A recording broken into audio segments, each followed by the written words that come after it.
Hello dear students, आइए आज मैं आपको सिखाता हूँ एक नया टॉपिक जिसका नाम है क्लॉज। ठीक है, द क्लॉज। आज हम लोग क्लॉज के बारे में जानेंगे। तो आइए सबसे पहले हम लोग क्लॉज के डेफिनेशन को देखते हैं। A clause is a group of words. क्या है? A clause is a group of words, यानी कि क्लॉज शब्दों का समूह है। क्लॉज कई सारे शब्दों को लेकर के बनता है। ठीक है, आगे बढ़ते हैं। विच कंटेन्स का मतलब होता है जिसमें होता है। ठीक है, एक क्लॉज कई सारे शब्दों को लेके बनता है जिसमें होता है। क्या होता है? A subject and a finite verb. उसमें एक सब्जेक्ट और एक फाइनाइट वर्ब होता है। तो जैसा कि हम लोगों ने यहाँ पे डेफिनेशन को देखा कि a clause is a group of words. Clause शब्दों का दल है यानी कि समूह है। विच कंटेन्स, जिसमें रहता है a subject and a finite verb, जिसमें कि एक सब्जेक्ट और एक फाइनाइट वर्ब रहेगा ही। तो डेफिनेशन के जरिए हम लोगों ने क्या समझा कि हम लोगों ने ये समझा कि ग्रुप ऑफ वर्ड होना चाहिए।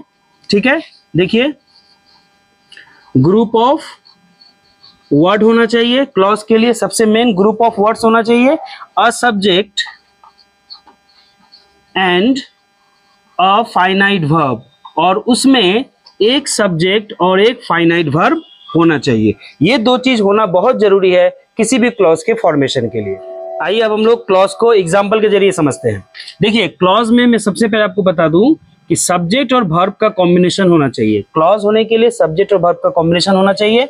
अब हम लोग एग्जाम्पल के जरिए समझते हैं कि क्लॉज कहाँ रहता है। देखिए मैं लिख रहा हूं यहाँ पे सी प्लेज। ठीक है, सी प्लेज यानी कि वह खेलती है। तो यहाँ पे हम लोगों का सब्जेक्ट है सी और प्लेज है वर्ब। तो यहाँ पे एक सब्जेक्ट और एक वर्ब का कॉम्बिनेशन है। साथ ही साथ ये ग्रुप ऑफ वर्ड है, क्योंकि एक वर्ड दो वर्ड, यहाँ पे दो वर्ड है तो ग्रुप ऑफ वर्ड हो गया। सब्जेक्ट और वर्ब का कॉम्बिनेशन भी है, इसीलिए ये क्लॉज है। अगला एग्जांपल को देखिए। He is singing a song. ठीक है, he is singing a song यानी कि वो एक गाना गा रहा है। यहाँ पे देखिए सब्जेक्ट हम लोगों का ही है और वर्ब क्या है? इज, साथ में इज सिंगिंग। ये पूरा का पूरा क्या हो जाएगा? वर्ब हो जाएगा।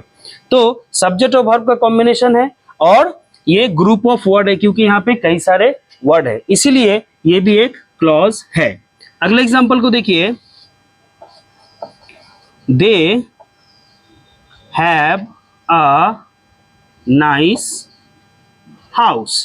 They have a nice house. उन लोगों के पास एक अच्छा घर है। यहाँ पे ध्यान से देखिए, ये सब्जेक्ट है और ये वर्ब है, और साथ ही साथ यहाँ पे कई सारा वर्ड है, सब्जेक्ट और वर्ब का कॉम्बिनेशन है, तो इसीलिए ये भी क्लॉज है। देखिए एक क्लॉज एक सेंटेंस हो सकता है, लेकिन एक सेंटेंस में कई सारे क्लॉज होते हैं। यानी कि क्लॉज किसी सेंटेंस का पार्ट है, उसका एक इकाई है, यानी कि यूनिट है। कि एक सेंटेंस में एक क्लॉज तो रहेगा ही, लेकिन एक सेंटेंस में कई सारे क्लॉज भी रह सकते हैं। एग्जाम्पल के तौर पे देखिए,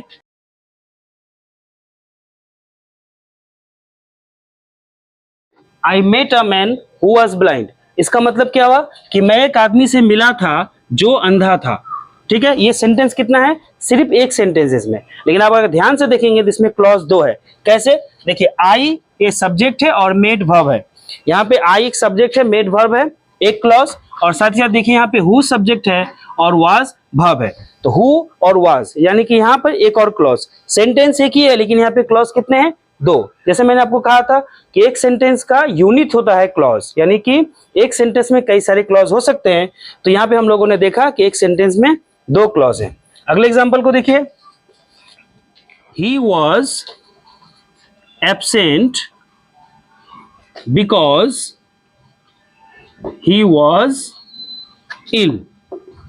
इस सेंटेंस को देखिए, he was absent because he was ill. वो अनुपस्थित था क्योंकि वो बीमार था। यहां पर भी देखिए सब्जेक्ट और वर्ब का कॉम्बिनेशन, ये है सब्जेक्ट, ये है वर्ब, ये है सब्जेक्ट, ये है वर्ब। तो यहाँ पे दो जगह हम लोग सब्जेक्ट और वर्ब का कॉम्बिनेशन देख रहे हैं। तो यहाँ पे दो क्लॉज है। सेंटेंस एक है, लेकिन क्लॉज कितना है? दो। नेक्स्ट सेंटेंस को देखिए। The book that is on the table is mine.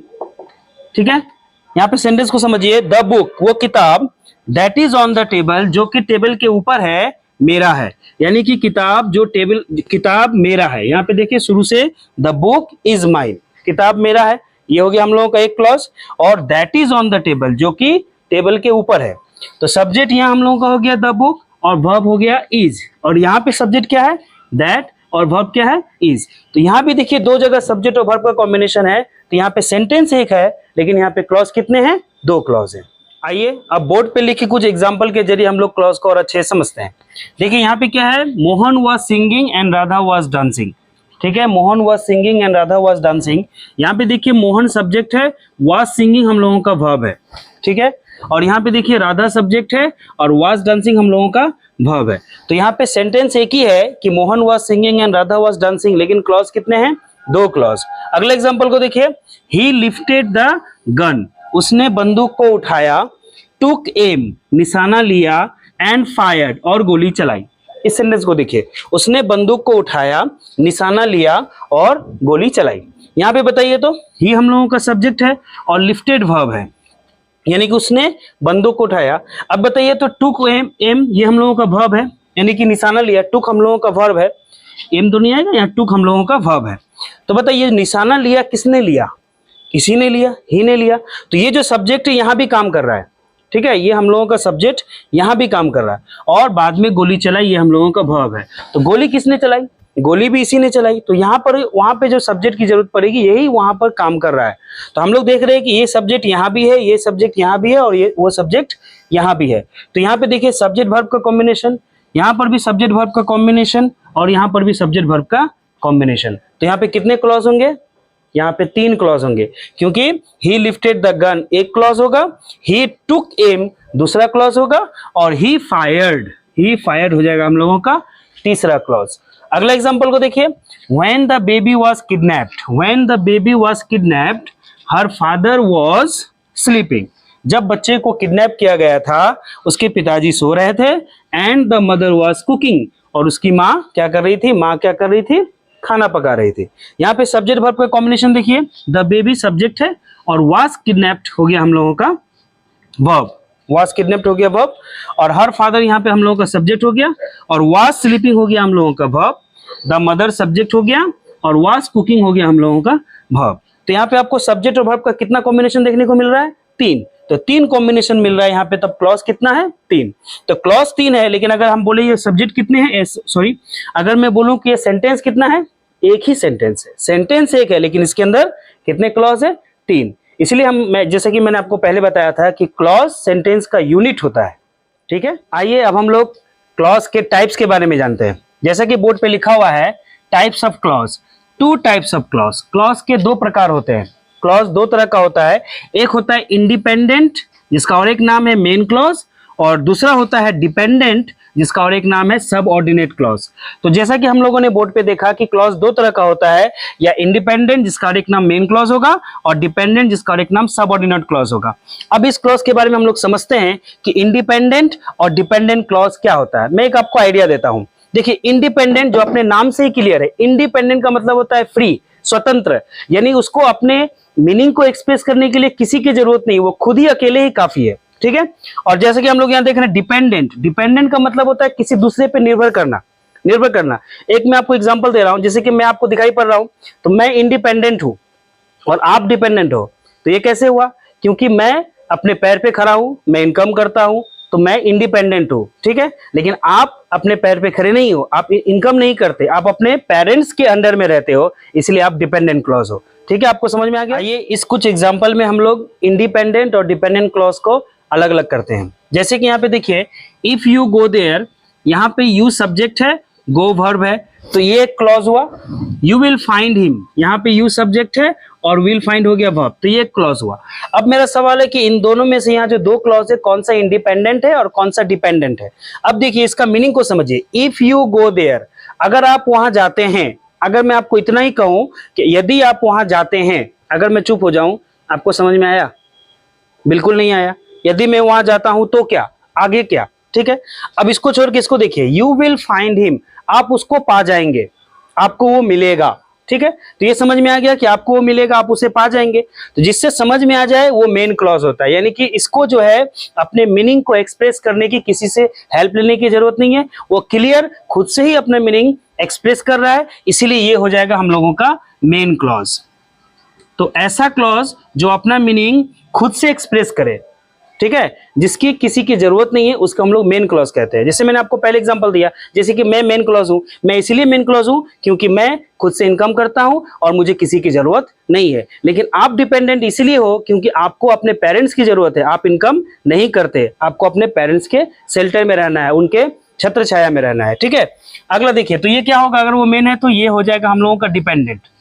ये डिपेंडेंट क्यों होगा, ये डिपेंडेंट इसीलिए होगा क्योंकि इससे क्लियर मीनिंग नहीं आता है। इफ यू गो देयर, अगर आप वहां जाते हैं तो उसके बाद क्या, तो उसके बाद आपको इसका क्लियर मीनिंग करने के लिए यू विल फाइंड हिम जो है, इसकी जरूरत लेनी पड़ती है। नेक्स्ट एग्जांपल को देखिए, I saw a man who was blind. इस एग्जांपल में देखिए आई सॉ अ मैन, आप यहाँ पे रुक जाइए। तो ये पूरा एक ही सेंटेंस है, लेकिन मैं एक पार्ट को ले लेता हूं, आई सॉ अ मैन। इसमें क्या सर आप समझे, आई सॉ अ मैन का मतलब होता है कि मैंने एक आदमी को देखा। तो यहाँ पे देखिए सब्जेक्ट और वर्ब का कॉम्बिनेशन है, ठीक है, तो एक क्लॉज है। तो आई सॉ अ मैन का मतलब मैंने एक आदमी को देखा, आपका इसका क्लियर मीनिंग समझ में आ गया। तो जिसका क्लियर मीनिंग समझ में आ जाता है वही होता है इंडिपेंडेंट क्लॉज, जिसको हम लोग मेन क्लॉज भी कहते हैं। तो ये हो गया हम लोगों का मेन क्लॉज या इंडिपेंडेंट क्लॉज।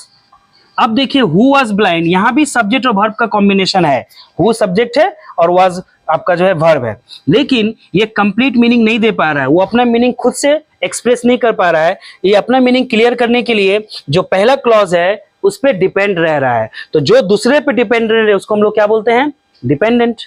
जो दूसरे पे निर्भर रहे उसको डिपेंडेंट। तो उसी तरह से ये सेंटेंस अपना मीनिंग क्लियर करने के लिए इस सेंटेंस पे डिपेंडेंट है, इसीलिए ये हो गया डिपेंडेंट क्लॉज, ठीक है, ये हो गया डिपेंडेंट क्लॉज। अच्छा, डिपेंडेंट है जिसका और एक नाम हम लोगों ने क्या बताया था, सबऑर्डिनेट। तो सबऑर्डिनेट क्या होता है, देखिए मैंने आप लोगों को बोला था, आप लोगों को मैं एक कंजक्शन को लेकर के एक वीडियो बनाऊंगा। तो सबऑर्डिनेट कंजक्शन जो होता है, कंजक्शन का एक पार्ट होता है, उसमें से कुछ कुछ वर्ड होता है जो कि सबऑर्डिनेट कंजक्शन होता है। तो कुछ वर्ड में से ये हो जाएगा आपका हु हो जाएगा आपका सबऑर्डिनेट कंजक्शन। तो सबऑर्डिनेट कंजक्शन है, इसीलिए ये सबऑर्डिनेट क्लॉज भी है, ठीक है। नेक्स्ट एग्जांपल को देखिए, क्या है, उत्तम लाइक्स म्यूजिक। उत्तम को म्यूजिक पसंद है, that is composed bye Rahman, जो कि रहमान के द्वारा कंपोज्ड किया गया है। तो यहाँ पे देखिए सब्जेक्ट वर्ब का कॉम्बिनेशन, ये सब्जेक्ट, ये वर्ब, ये सब्जेक्ट और ये हो गया आप लोगों का वर्ब। तो यहाँ क्लॉज हो गया दो। अब दोनों क्लॉज को अलग अलग कीजिए। उत्तम लाइक्स म्यूजिक, इससे आपको समझ में आ रहा है कि उत्तम को म्यूजिक पसंद है, क्लियर, इसमें कोई डाउट है, कोई डाउट नहीं है। अगला क्लॉज क्या है, that is composed bye Rahman, जो कि रहमान के द्वारा कंपोस्ट किया गया है। अगर मैं आपको इतना ही बोलूं कि जो कि रहमान के द्वारा कंपोस्ट किया गया है, और अगर मैं चुप हो जाऊं, आपको समझ में आएगा, सर आगे क्या, आगे तो बोलिए, समझ में नहीं आया। तो समझ में नहीं आया, जिस लाइन का मतलब, जिस क्लॉज का मतलब आपको समझ में नहीं आया, वही होता है डिपेंडेंट क्लॉज, ठीक है, जिसको हम लोग सबऑर्डिनेट क्लॉज कहते हैं। तो ये हो गया हम लोगों का डिपेंडेंट क्लॉज, ठीक है, और ये हो गया हम लोगों का मेन क्लॉज। मेन क्लॉज का मतलब आपको क्लियर समझ में आया। तो बोलिए उत्तम लाइक्स म्यूजिक, आपको समझ में आया कि नहीं आया, तो ये हो गया हम लोगों का मेन क्लॉज। अब देखिए अगला example, she had a nice car, यानी कि उसके पास एक अच्छा कार है। आपको समझ में आ गया, यहां रुक जाइए। विच आई लाइक मोस्ट, जो मुझे बहुत पसंद है। उसके पास एक अच्छा कार था, हैड है तो था, उसके पास एक अच्छा कार था जो मुझे बहुत पसंद है। यहाँ पे देखिए सब्जेक्ट वर्ब का कॉम्बिनेशन, ये सब्जेक्ट वर्ब, ये सब्जेक्ट, ये वर्ब। तो यहाँ पे हम लोगों का दो क्लॉज है। एक क्लॉज हो गया she had a nice car, और दूसरा क्लॉज हो गया विच आई लाइक मोस्ट। अब बताइए यहाँ पे she had a nice car, आपको समझ में आ रहा है कि नहीं। She had a nice car, उसके पास एक नाइस कार है, तो आपको ये समझ में आ रहा है, क्लियर समझ में आ रहा है, तो ये क्या होना चाहिए, इंडिपेंडेंट यानी कि मेन क्लॉज होना चाहिए। ये हम लोगों का जाहिर सी बात है मेन क्लॉज है। और देखिए विच आई लाइक मोस्ट, जिसे, जो मुझे बहुत पसंद है। अगर मैं आपको इतना ही बोलूं जो मुझे बहुत पसंद है, आपको समझ में नहीं आएगा, आगे क्या क्लियर नहीं हो रहा है, इसलिए हम लोगों का हो जाएगा डिपेंडेंट क्लॉज। तो आप लोगों को ये पता हो गया होगा कि क्लॉज दो तरह के होते हैं, मेन क्लॉज जिसका और एक नाम है इंडिपेंडेंट क्लॉज, और दूसरा है सबऑर्डिनेट क्लॉज जिसका और एक नाम है डिपेंडेंट क्लॉज। आइए अब हम लोग समझते हैं कि सबऑर्डिनेट क्लॉज या डिपेंडेंट क्लॉज किसी एक कंजक्शन से शुरू होता है। मेन क्लॉज क्या होता है, किसी कंजक्शन से शुरू नहीं होता। मेन क्लॉज खुद से शुरू होता है और खुद से ही खत्म होता है और अपना मीनिंग को क्लियर करता है। लेकिन जो सबऑर्डिनेट क्लॉज, डिपेंडेंट क्लॉज है, उसके साथ एक कंजक्शन जुड़ा हुआ रहता है। तो जो कंजक्शन उसके साथ जुड़ा हुआ रहता है उसको हम लोग बोलते हैं सबऑर्डिनेटिंग कंजक्शन। कंजक्शन 3 तरह के होते हैं, जिसमें से ये हम लोगों का एक पार्ट है सबऑर्डिनेटिंग कंजक्शन। तो सबऑर्डिनेटिंग कंजक्शन क्या क्या होता है, जैसा मैंने बोर्ड पे लिखा है, आप लोग ध्यान से देखिए। यहाँ जितने भी मैंने यहाँ पे कंजक्शंस लिखे हैं, चाहे एज हो, एज इफ हो, बिकॉज हो, या हु से हम लोगों का जो WH वर्ड आता है, सब जो भी वर्ड है, ये सारा का सारा क्या है, सबऑर्डिनेट कंजक्शन, सबऑर्डिनेटिंग कंजक्शन। तो इस कंजक्शन से जहां भी आपको शुरू होगा कोई भी क्लॉज, ये कंजक्शन अगर उसके बगल में रहे तो समझ जाइएगा कि वो डिपेंडेंट क्लॉज है। ठीक है, तो डिपेंडेंट क्लॉज सबऑर्डिनेटिंग कंजक्शन से शुरू होता है, जैसे कि मैंने आपको पहले चार्ट दिया था। अब देखिए यहाँ पे क्या लिखा है, कोऑर्डिनेटिंग कंजक्शन। ये जो कोऑर्डिनेटिंग कंजक्शन है, यहाँ पे जो वर्ड लिखा है फॉर, एंड, नोर, बट, और, एट, सो, ये क्या है, ये है हम लोगों का कोऑर्डिनेटिंग कंजक्शन। ये क्या करता है, ये दो मेन क्लॉज को जोड़ता है, दो मेन क्लॉज। यहाँ पे डिपेंडेंट क्लॉज नहीं रहेगा, यहाँ पे सबऑर्डिनेट क्लॉज नहीं रहेगा, बल्कि दो मेन रहेगा, दो इंडिपेंडेंट क्लॉज रहेगा, उन दोनों को जोड़ेगा। आइए एग्जांपल के जरिए समझते हैं। जैसे मैं लिख रहा हूं सी वॉज प्लेइंग, देखिए she was playing and he was listening music. ठीक है, she was playing and he was listening music. यहां पर देखिए सी वॉज प्लेइंग ये हम लोग का सब्जेक्ट वर्ब है, और ही वॉज में ये हम लोगों का सब्जेक्ट, ये हम लोगों का वर्ब है। तो कहने का मतलब यहाँ पे दो क्लॉज है, दो क्लॉज, एक क्लॉज ये, एक क्लॉज ये है। अब यहाँ पे देखिए जो कंजक्शन यूज किया गया है वो है एंड कंजक्शन यूज किया गया है दो क्लॉज को जोड़ने के लिए। तो यहाँ पे हम लोगों का एंड है, तो इस एंड को हम लोग क्या बोलते हैं, कोऑर्डिनेटिंग कंजक्शन। तो कोऑर्डिनेटिंग कंजक्शन क्या करता है, दो मेन क्लॉज को जोड़ता है। जैसे मैं अगर बोलूं सी वॉज प्लेइंग, मतलब वो खेल रही है, खेल रही थी, वो खेल रही थी। अब देखिए ही वॉज लिसनिंग म्यूजिक, वो म्यूजिक सुन रहा था। तो दोनों अलग अलग है, दोनों को समझ में आ रहा है, तो दोनों समझ में आ रहा है, तो दोनों मेन क्लॉज होगा। ये हो गया हम लोगों का मेन क्लॉज, जिसको हम लोग और एक नाम से जानते हैं इंडिपेंडेंट क्लॉज। और ही वॉज लिसनिंग म्यूजिक, ये भी हो गया हम लोगों का मेन क्लॉज, इंडिपेंडेंट क्लॉज। यहाँ पे देखिए कितना मेन क्लॉज है, दो। यहाँ पे डिपेंडेंट क्लॉज नहीं है, और दोनों मेन क्लॉज को कौन जोड़ रहा है, एक जो है लिंकर, एक कंजक्शन जिसका नाम है एंड, और इस कंजक्शन का नाम क्या है, कोऑर्डिनेटिंग कंजक्शन। अगले एग्जांपल को देखिए, बी नंबर, डू और डाई। ठीक है, इस सेंटेंस को देखिए, डू और डाई, करो या मरो। करो या मरो में ये हम लोगों का वर्ब है, और ये हम लोगों का वर्ब है। यहाँ पे दो वर्ब है। आपको लगेगा सब्जेक्ट कहाँ है, सब्जेक्ट छिपा हुआ है। कैसे, यू डू, आप करो, और यू डाई, या आप मरो। करो, अगर नहीं कर सकते हैं तो आप मरो। तो यहाँ पे हम लोग का सब्जेक्ट है, सब्जेक्ट जो है हिडन है, छिपा हुआ है, लेकिन सब्जेक्ट है। तो यहाँ पर देखिए सब्जेक्ट वर्ब का कॉम्बिनेशन है, यहाँ भी सब्जेक्ट और वर्ब का कॉम्बिनेशन है, और ये बीच में एक कंजक्शन यूज किया गया है। आप करो, आप करो, ये हो गया हम लोग का एक मेन क्लॉज, क्योंकि ये समझ में आ रहा है, ये हो गया हम लोगों का मेन क्लॉज। उसके बाद क्या है, आप मरो, ठीक है, या नहीं कर सकते तो मरो। तो ये हो गया हम लोगों का मेन क्लॉज। तो यहाँ पे कितना मेन क्लॉज है, दो मेन क्लॉज, और दोनों को जोड़ने का काम कौन कर रहा है, और जोड़ने का काम कर रहा है। और कौन सा कंजक्शन है, कोऑर्डिनेटिंग कंजक्शन। तो हम लोगों ने क्या सीखा कि दो मेन क्लॉज को जोड़ने का काम कौन करेगा, कोऑर्डिनेटिंग कंजक्शन। एक और एग्जांपल को देखिए, he was poor but happy. इस सेंटेंस में ध्यान दीजिए, he was poor but happy. अब हम एक काम करते हैं, इस सेंटेंस को हम लोग पार्ट पार्ट करते हैं। पहला है ही वॉज पुअर, वो गरीब था।